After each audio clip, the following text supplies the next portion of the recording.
Hello everyone, and welcome back to MrBall Thornwick Stories. I'm aware that many of you use these videos to fall asleep. So before you doze off, I thought it would be a fun idea if each of you could leave a comment letting me know which part of the world you're listening from. Also, give a like and subscribe to the channel if you're enjoying the episodes. Okay, let's get comfortable, relax, and begin. In this new story. Across Appalachia, old barbershops often survive long after the businesses around them disappear. Their porcelain chairs remain bolted to the floor, straight razors rust inside glass cabinets, and enormous mirrors preserve the reflections of generations who once sat beneath them. But in October 2022, a barber in southern West Virginia removed a wooden wall from a shop closed since 1954 and uncovered a mirror nearly 20 feet long.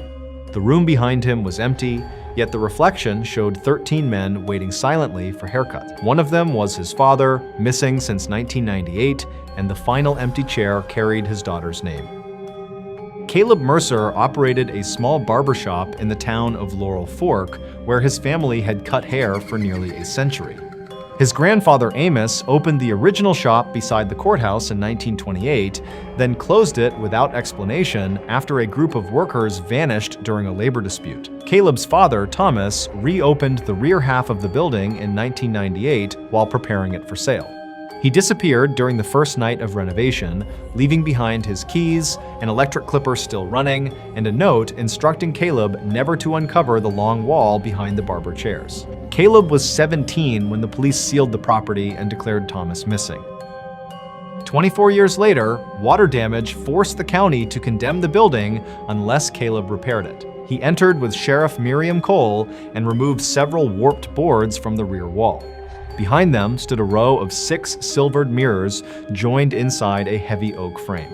Although the glass was covered with dust on Caleb's side, the reflected shop appeared clean, brightly lit, and occupied. 13 men sat in chairs or waited along the wall wearing work clothes from different decades. Thomas stood behind the 4th chair, still 41 years old and holding the same running clipper found in 1998. Caleb turned toward the real room. Every chair was empty. When he faced the glass again, Thomas had moved closer and was writing words across the reflected dust with one finger. He warned Caleb not to allow anyone to sit in chair 6 after midnight. Beneath the warning, a brass nameplate appeared on the reflected chair. It carried the name Emily Mercer, Caleb's 25-year-old daughter, followed by an appointment time of 2:10 the next morning. Emily was working the evening shift at a rehabilitation center 12 miles away and had never entered the old shop. Miriam photographed the mirror while Caleb called Emily. She answered safely, but employees around her had begun asking why she was wearing another nurse's identification badge. Emily's photograph remained on the card, yet the printed name had changed to Ruth Vance. Her electronic records showed that no employee named Emily Mercer had ever worked at the center. During the call, a thin line appeared around Emily's reflection in a dark window, and the reflected woman remained still for several seconds after Emily moved away. Inside the old shop, Miriam found an appointment ledger hidden beneath the floor of chair 6. The first pages recorded ordinary haircuts, shaves, and beard trim. Beginning on the 18th of October, 1954, the entries changed. 13 men from the Laurel Fork Timber Company were listed for identification cuts scheduled 20 minutes apart. Beside each name, Amos Mercer had written a second name and marked it as the replacement. The final page contained an unfinished appointment for Thomas Mercer in 1998. Below it, fresh ink was slowly forming Emily's name. County archives showed that the 13 workers had organized a strike after the timber company withheld 3 months of wages. Company officials claimed the men accepted jobs in another state and left Laurel Fork together. Their families insisted they never returned home to collect clothing, money, or children, but no formal investigation occurred. Within several years, employment records showed 13 different men working under the missing workers' names. Those replacements collected unpaid wages, occupied company houses, and eventually received the land originally promised to the strikers. The barbershop had been used to prepare identification photographs. Before the company issued a badge, each worker was shaved, seated in chair 6, and photographed through the center mirror. Amos's private notebook admitted that armed deputies brought the 13 strikers into the shop after closing. The company wanted them cleaned and photographed before forcing them onto a freight truck, but the truck overturned on a mountain road, killing everyone inside. Rather than report the deaths, company officials reused the photographs, employee numbers, and names for replacement workers who resembled them closely enough to pass inspection.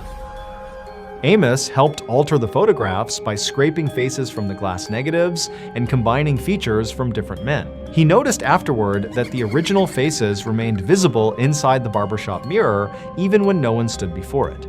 Family photographs gradually changed, leaving wives beside unfamiliar husbands and children unable to recognize portraits of their own fathers. Amos sealed the mirror when he realized it had become the only place where the men's correct faces still existed. The bodies were buried somewhere along the abandoned timber road, but their identities remained divided between the replacements outside and the reflections inside the shop. Thomas uncovered part of the mirror in 1998 after discovering that Amos had continued the substitutions for decades. Whenever a local man disappeared or died without witnesses, families sometimes paid Amos to transfer his name, debts, employment history, or property to another relative. Each alteration created another figure in the reflected waiting room. Thomas attempted to photograph them, but every picture showed empty chairs. When he placed his hand against the glass, the mirror pulled his reflection inside while leaving his physical body standing in the shop for several minutes. That body later vanished because the world no longer recognized it as belonging to anyone. At 12:37 a.m., the reflected Thomas raised the clipper and cut a strip of hair from one waiting man. The same strip appeared on the real floor, freshly cut and warm. DNA testing through the sheriff's mobile unit matched it to Samuel Vance, one of the original strikers. The result also showed a close relationship to Emily through her mother's family. Caleb understood why Emily's identification had changed to Ruth Vance. She was descended from one of the missing workers, and the mirror was attempting to return the stolen Vance identity by taking away the name she currently used. Emily reported that every reflective surface inside the rehabilitation center now showed the old barbershop behind her. The mirrors in patient rooms, the glass medication cabinet, and even the black screen of her telephone displayed chair 6 waiting beneath a white cloth.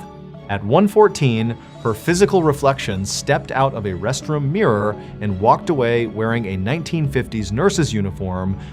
Emily remained outside the glass, but coworkers immediately stopped recognizing her. Her name vanished from Caleb's telephone, leaving only an unknown number connected to the call. Caleb returned to Amos's notebook and found instructions for closing an identity cut. The person in chair 6 had to face the mirror while the barber spoke the name that would remain in public records. The name removed from the customer was stored behind the silver backing until another legal owner claimed it. If no claim was completed before the shop closed, the customer's reflection remained inside while the world gradually forgot the body. Thomas had interrupted his own appointment before Amos's unfinished records could assign him a replacement name, trapping him between both sides for 24 years. Miriam reopened the 1,954 disappearances while Caleb read every striker's original name aloud. She uploaded employment cards, marriage records, fingerprints, and surviving family photographs to the county archive. Each completed identity caused one man in the reflection to rise from his chair, cracks spread through the silver backing, and elderly descendants across Laurel Fork began remembering fathers and grandfathers whose faces had been replaced in family pictures. But the men could not cross through the glass because the 13 replacement identities still legally owned their wages, homes, and death records. Caleb discovered that all 13 replacement lines ended with the Mercer family. Amos had not merely helped the timber company, he had taken the name of a dead clerk named Amos Mercer after his own criminal record prevented him from buying property. Caleb's family business, house, surname, and even his birth certificate had been built upon the first stolen identity. Thomas learned this in 1998 and entered chair 6, intending to return the Mercer name, but doing so would have erased Caleb, who was still legally a minor. Thomas stopped the appointment and remained inside to keep his son from losing every record of his existence. At 1:58, Emily appeared in the reflected doorway. The white cloth lowered itself across chair 6, and the nameplate changed from Emily Mercer to Ruth Vance. Caleb knew that restoring the Vance name alone would not save her. The mirror would return one stolen identity while storing Emily Mercer as the next unclaimed name. To end the process, he had to separate living people from inherited fraud without allowing the glass to decide which identity deserved to survive. Caleb removed the central mirror from its frame and found 13 photographic negatives pressed against the silver backing. Each contained an original worker on one side and a replacement on the other. Instead of destroying them, Miriam scanned both faces and entered them as separate individuals in the reopened case. Caleb surrendered the Mercer property, business license, and inherited timber company shares as evidence obtained through identity fraud. He then filed amended birth records identifying his family as descendants of the man who had used Amos Mercer's name without erasing the names Caleb, Thomas, or Emily had lived under. The appointment ledger began tearing itself apart. Emily's white cloth fell away, but the reflected barber reached from behind the chair and tried to force her face toward the glass. Its features shifted between Amos, the timber executives, and every person who had benefited from the stolen records. Thomas struck the figure with the running clipper, cutting through its paper-like face. Caleb pulled the main electrical cable from the wall, although the shop had no power, and the clipper finally stopped for the first time since 1998. The 13 waiting men stepped through the mirror as Miriam completed their corrected death certificates and restored the land claims to their descendants. They appeared only long enough to place personal objects on the barber chairs before fading into ordinary reflections. Thomas remained trapped because no body had been recorded for him. Caleb entered his father as located alive and pressed Thomas's 1,998 fingerprint from the appointment ledger against the scanner. The glass softened, allowing Thomas to fall into the real shop exactly as the center mirror shattered behind him. Emily woke on the rehabilitation center floor at 2:10. Her name returned to every record, and her coworkers remembered her immediately. Thomas had not aged beyond the night he vanished, while Caleb was now almost the same age as his father. County crews later recovered 13 bodies beneath the abandoned timber road, each carrying identification that matched the men restored from the mirror. No remains belonging to the replacement workers were found because most had lived complete lives and been buried under names that were never truly theirs. Caleb closed the old shop and donated the land, returned through Amos's fraud to the descendants of the strikers. He kept one small fragment of mirror inside a locked wooden box. 6 months later, the fragment reflected a barber chair that did not exist in the room. A young boy sat beneath the white cloth while an unseen barber combed his hair. Miriam traced the boy's face to a missing person case from an Appalachian company town where children had once been assigned the employment numbers of fathers killed in an unreported factory accident. Barbers throughout Appalachia now follow an unofficial rule whenever an old shop contains mirrors hidden behind wood or black cloth. They never seat a customer whose appointment is written under another person's name, and they never continue cutting if the reflection stops copying the body. If an empty chair appears occupied after midnight, every identity connected to the shop is investigated before the mirror is uncovered, because some mirrors do not preserve the faces of people who once sat before them. They preserve the faces that official records removed, waiting for a living descendant to enter the final chair and return the stolen name. In this new story, blood stored inside a hospital freezer must remain between carefully controlled temperatures. Once thawed, it cannot become cold again by itself, regain living cells, or carry a heartbeat from the person who donated it. But in October 2022, a blood bank technologist in Western Pennsylvania opened a refrigerator sealed since 1958 and found a single unit hanging inside. The label identified her husband, who had vanished 9 years earlier. Although the bag was cold, the blood inside was still circulating, and a monitor beside it showed that the donor was alive somewhere beneath the hospital. Sarah Keene supervised transfusion services at St. Mercy Medical Center outside Pittsburgh. She cross-matched emergency units, investigated reactions, and managed the rare blood used when trauma patients arrived without warning.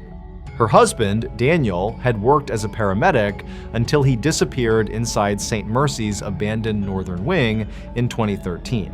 His ambulance remained beside a locked basement entrance, his radio was found near an obsolete pneumatic tube station, and cameras showed him entering with a medical cooler that was never recovered. Their son, Owen, was 11 at the time. He was now 20 and training as an emergency medical technician at the same hospital. The forgotten refrigerator was discovered during renovations beneath the original laboratory. Its steel door had been welded shut, and hospital plans described the space behind it as a storage alcove filled with concrete. When workers broke through, they found an intact cold room with frost covering its walls. No electrical wires entered the chamber, yet a mechanical compressor continued running. A single blood bag hung from an iron hook beneath a yellow lamp, gently expanding and contracting as though connected to a breathing body. Sarah entered with hospital investigator Naomi Reyes and read the handwritten label. The collection date was the 18th of October, 1958, but the donor name was Daniel Keene. His current employee number, birth date, and rare AB-negative blood type appeared beneath it. Daniel had not been born until 1974. When Sarah touched the bag, warmth moved through the plastic in the rhythm of a human pulse, and an old bedside monitor activated with Daniel's normal resting heartbeat. Laboratory testing made the discovery worse. The blood contained Daniel's DNA, antibodies from a vaccination he received in 2009, and medication prescribed shortly before he vanished. Its red cells showed no storage damage and behaved as though they had left his body minutes earlier. A thin rubber tube emerged from the top of the bag, passed through the refrigerator wall, and disappeared inside solid concrete. When Sarah cut a 1-inch section, Daniel's heartbeat slowed immediately, forcing her to reconnect it before the monitor reached 0. At 9:16 that evening, Owen called from the hospital's training center. He had become dizzy during an ordinary exercise, and a dark bruise had formed around the inside of his elbow. Nurses found no puncture wound, but his blood count had fallen dangerously within 20 minutes. As Sarah listened, a second empty bag lowered itself from the refrigerator ceiling. The plastic began filling drop by drop with fresh blood. Its label read, "Owen Keene Collection, begins at 3:08 a.m." Naomi sealed the basement while Sarah searched St. Mercy's oldest transfusion records. In October 1958, a chemical plant explosion sent 42 injured workers to the hospital during a severe storm. Roads were blocked, blood supplies were nearly empty, and several patients had rare types that could not be matched. Laboratory director Dr. Silas Voss activated an experimental system called continuous reserve circulation. Healthy volunteers were placed in a basement ward where blood was drawn, cooled briefly, sent directly to operating rooms, and replaced with saline until more donors arrived. Official reports claimed the volunteers left safely the following morning. A private ledger listed 17 donors, but recorded no discharge times. Nurses later described hearing pumps running beneath the hospital after the emergency ended. One technician reported that the donors were still lying in the basement while their blood moved through glass tubes into refrigerated containers. Voss dismissed the technician, removed every donor name, and converted the remaining blood into anonymous hospital inventory. The truth appeared inside a notebook hidden behind the refrigerator controls. During the final operation, a lightning strike damaged the circulation system and connected every donor to every recipient through one continuous loop. Closing any individual line caused the corresponding patient or donor to stop breathing. Voss could not separate them without admitting that volunteers had been drained beyond legal limits, so he sealed the ward and falsified their release documents. As long as the pumps maintained the same volume, everyone inside remained alive and unchanged. Whenever blood was removed from the loop, however, the system searched for another genetically compatible person to replace it. Daniel had discovered the notebook in 2013 after several emergency units vanished from modern inventory. His final radio transmission, recovered from an archive, stated that he had found living patients beneath the old laboratory and needed Sarah to stop the recycling pumps. Sarah remembered receiving a system alarm that night, but Daniel's voice had been hidden beneath static. Believing an abandoned refrigeration line was leaking, she activated the emergency recirculation command from the main blood bank. The pump stabilized, the alarm ended, and Daniel disappeared before she reached the basement. Sarah had deleted the command log after investigators suggested Daniel entered a restricted area without authorization. She feared losing her license and convinced herself that the old system could not have caused his disappearance. In reality, her recirculation command had opened the loop long enough for it to identify Daniel as a compatible replacement. His medical cooler contained 2 units of rare blood removed from the 1,958 inventory, and the hidden ward reclaimed both the missing volume and the person carrying it. Shortly after midnight, Owen's blood bag reached 1/4 capacity. Every drop removed from his body appeared inside the refrigerator without passing through a visible needle. Hospital computers stopped recognizing him as a trainee and began listing him as reserve donor 18. His employee photograph changed into a black and white image of a young man lying on a metal bed in 1958. Sarah recognized the face. It belonged to her father, Thomas Ward, who had always claimed that he spent the night of the chemical explosion with relatives outside Pennsylvania. Thomas's sealed birth records revealed the personal connection. His mother, Evelyn Ward, had been one of the 17 original volunteers. She entered the reserve ward carrying her 6-month-old son because no one was available to care for him. Voss registered Evelyn under a false number and left Thomas outside the circulation room. When the system began searching for replacement blood decades later, it followed Evelyn's rare type through her descendants. Sarah had inherited it, Daniel matched it closely enough through marriage and transfusion history, and Owen carried the strongest surviving genetic connection. Using the tube behind Daniel's bag, Sarah located a narrow service hatch beneath the refrigerator floor. Naomi secured a rescue line while Sarah descended into a chamber filled with glass pipes, iron pumps, and medical beds arranged in a circle. The room looked untouched since 1958.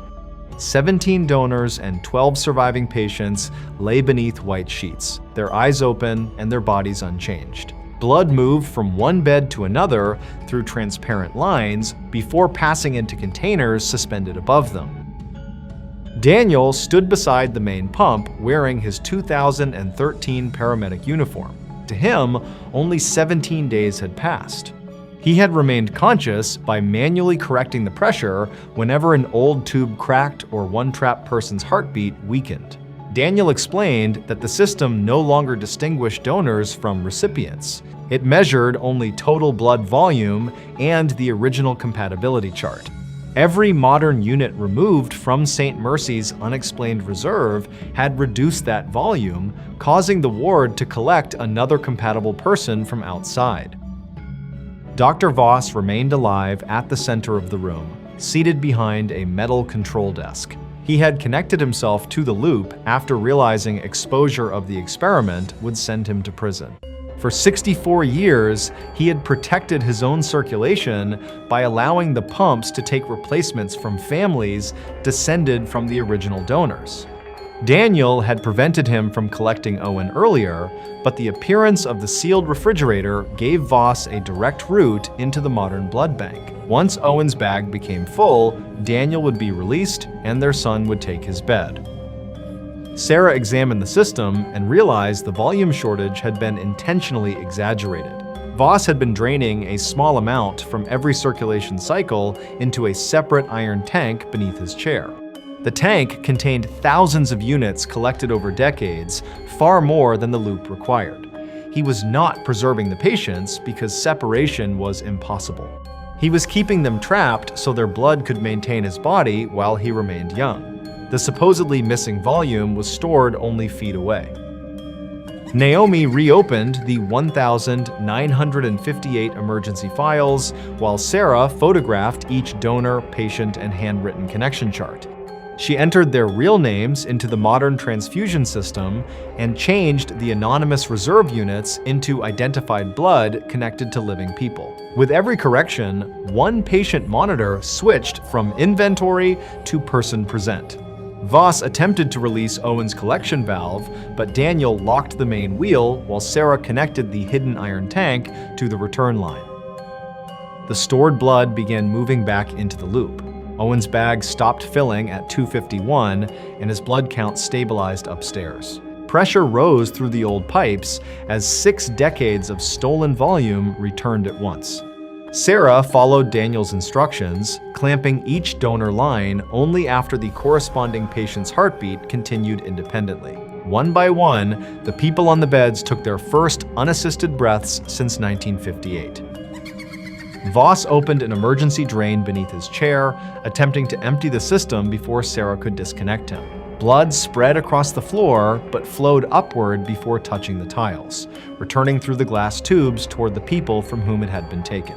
The final line belonged to Evelyn Ward. When Sarah spoke her grandmother's name and identified Thomas as the infant she brought to the hospital, Evelyn's monitor changed from known donor to discharged alive. The loop released every connection except Daniel's. His 2013 unit remained classified as blood removed during an unauthorized transfer, and Sarah's deleted command still identified her husband as the replacement responsible for balancing it. Sarah restored the command log, admitted activating the recirculation system, and recorded that Daniel entered as a rescuer rather than a donor. Naomi transmitted the correction to hospital servers and outside investigators. Daniel's bag detached from the refrigerator, but the final pump demanded an operator to close the reserve cycle from inside. Sarah prepared to remain, believing the person who initiated the last recirculation had to end it. Daniel noticed that Voss had never been entered as either donor or patient. The physician had hidden himself outside every chart while using the loop for survival. Daniel connected Voss's line to the final empty position and placed his identification badge beneath the original director's name. The system recognized him as the unregistered person responsible for the open cycle. Voss tried to tear the line away, but every blood bag in the room tightened toward him. His body aged through 64 years within seconds as the stolen volume left his veins. Sarah, Daniel, and Naomi guided the released patients toward the service hatch while the circulation ward collapsed behind them. Voss remained seated at the center until the final pump stopped at exactly 3:08 a.m. Then his body disappeared beneath an empty sheet, leaving only a hospital bracelet marked "Reserve Exhausted." Daniel, 17 donors, and 12 patients were recovered alive. None had aged beyond the year each entered the circulation system. Evelyn returned physically younger than her grandson Thomas had been when he died, and Daniel came home 9 years younger than Sarah. Owen recovered without a transfusion, although a faint bruise remained around his arm in the shape of an old collection tube. Sarah surrendered her license temporarily and admitted deleting Daniel's emergency command, but her confession also exposed the hospital's concealed program. The old refrigerator was destroyed, and every blood unit connected to the hidden reserve was traced to its rightful donor. 6 months later, a hospital in another state reported a frozen unit that remained warm after being removed from storage.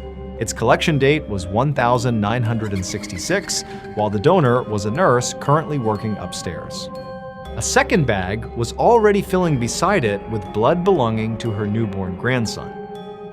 Blood bank employees now follow an unofficial rule whenever a stored unit contains a pulse, living cells, or a collection date older than the donor. They never cross-match it with a relative and never record it as anonymous inventory. If a tube continues through the freezer wall, the donor is located before the line is cut. Because some blood reserves are not filled with donations left by people who went home. They are circulation systems still keeping the missing alive, searching through entire families for enough blood to replace what someone stole. In this new story. County clerks record events only after identities have been verified and signatures witnessed. Marriage licenses are especially strict because every name, date, and seal must match information already stored in public records. But in October 2019, a clerk in rural Indiana found a completed license inside a drawer she had locked only minutes earlier. The ceremony was scheduled for the following afternoon. The groom was her brother, who had never applied. The bride had disappeared from the same courthouse 32 years earlier. Emily Foster had worked at the Redfield County Courthouse for 14 years. She managed marriage records and handwritten ledgers stored beneath the building. Shortly before closing on October 17, a drawer labeled Marriage Licenses 1987 slowly opened by itself. Inside was a white envelope on files untouched for decades. Typed across the front were the words, "Final license. Do not file before the bride arrives." The document was dated the 18th of October 2019, one day in the future. The groom was Daniel Foster, Emily's 34-year-old brother. The bride was Sarah Whitmore, age 21. The ceremony was assigned to Courtroom B at exactly 4:17 p.m. and Emily's name appeared on the witness line with a signature that matched hers perfectly. Sarah Whitmore had been missing since the 18th of October 1987 when her car was found beside County Road 6 after a school dance. The headlights were on, the driver's door stood open, and her purse remained on the seat. The only unusual evidence was a courthouse parking receipt stamped 40 minutes after Sarah was last seen. Daniel laughed when Emily called. He had never met Sarah and knew her only from old newspaper stories. Sheriff Laura Jensen sealed the license inside an evidence bag and compared Daniel's signature with his driver's records. Every line matched, including a break he always made in the final letter. Tests showed the paper had been manufactured in 2019, but the typewriter ink matched courthouse ribbons used in the 1980s. The license number belonged to a blank form reported missing on the night Sarah disappeared. Security footage showed the drawer opening by itself. For one frame, a young woman in a blue formal dress stood behind Emily with one hand pressed against the stone wall. Her face matched Sarah's senior photograph.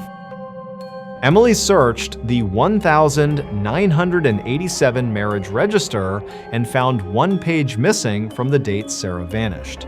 Pressure marks on the sheet beneath it revealed part of an unfinished entry. The bride was Sarah Whitmore. The groom's first name had been erased, but the surname was Foster. Her father, Robert Foster, had been a courthouse deputy that year.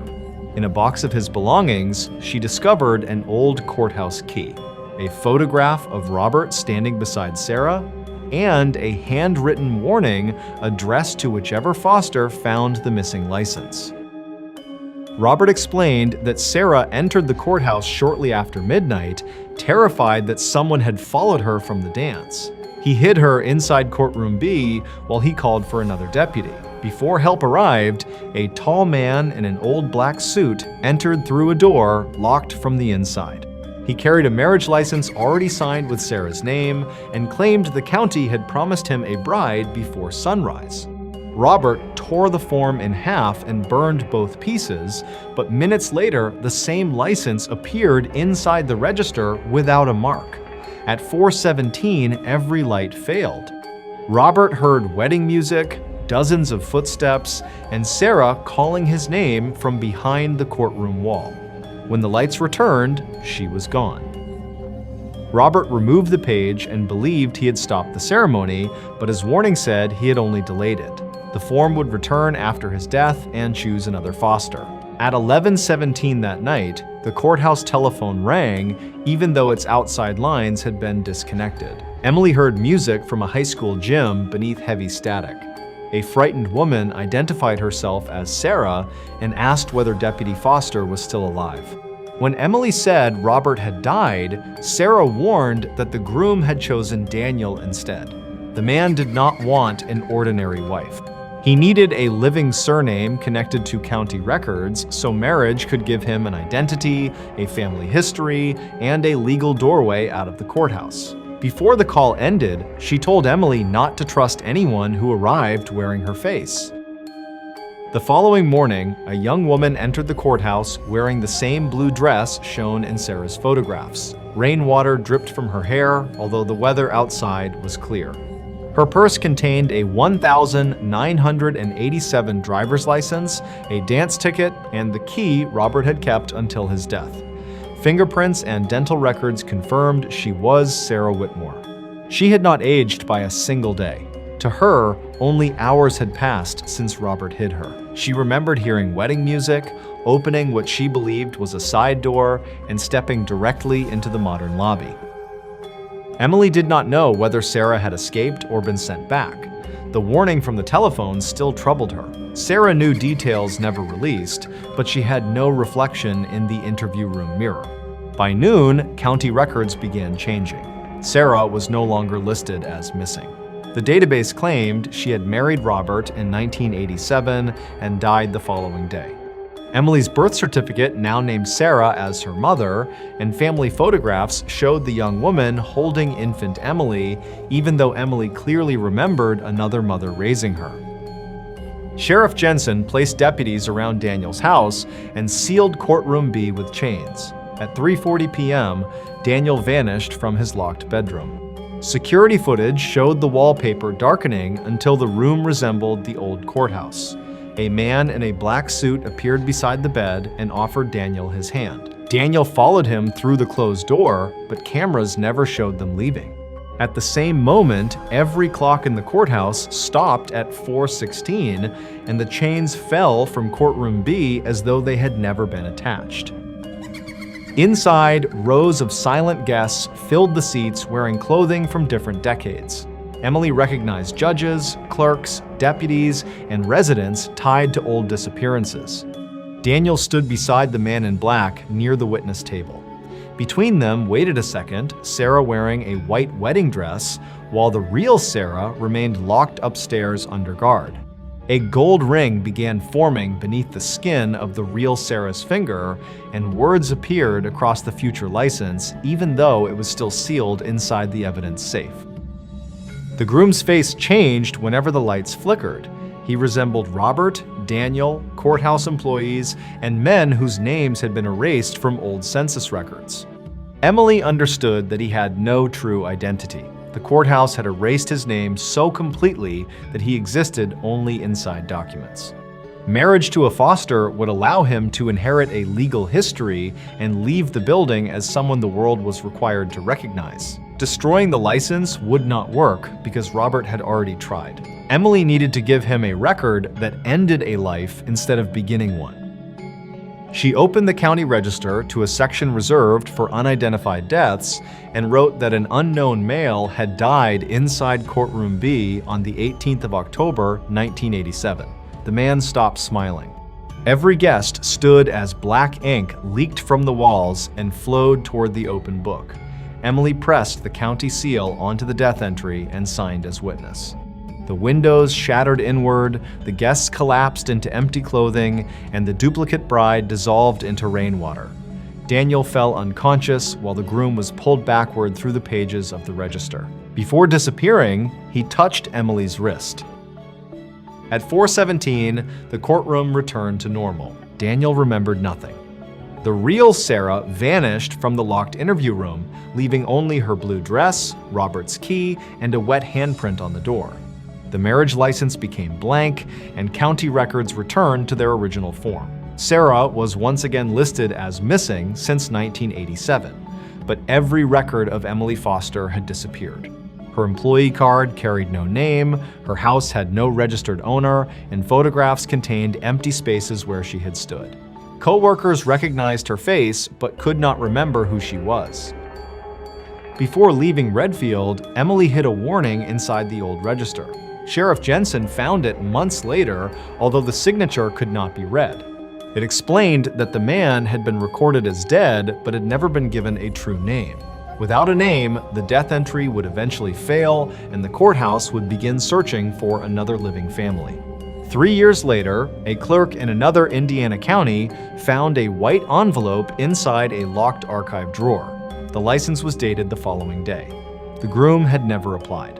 The bride was Sarah Whitmore, still missing since 1987. The witness line contained the name Emily Foster, although no government database contained that name. Security footage showed an unidentified woman standing beside the cabinet before the envelope appeared. She faced the camera and raised one finger in warning. County clerks now follow an unofficial rule whenever a marriage license appears inside a sealed historical file. They check whether either name belongs to someone missing, legally dead, or not yet born. If it does, they close the courthouse before 4/17 and refuse to stamp the form, because a marriage license does more than join two people.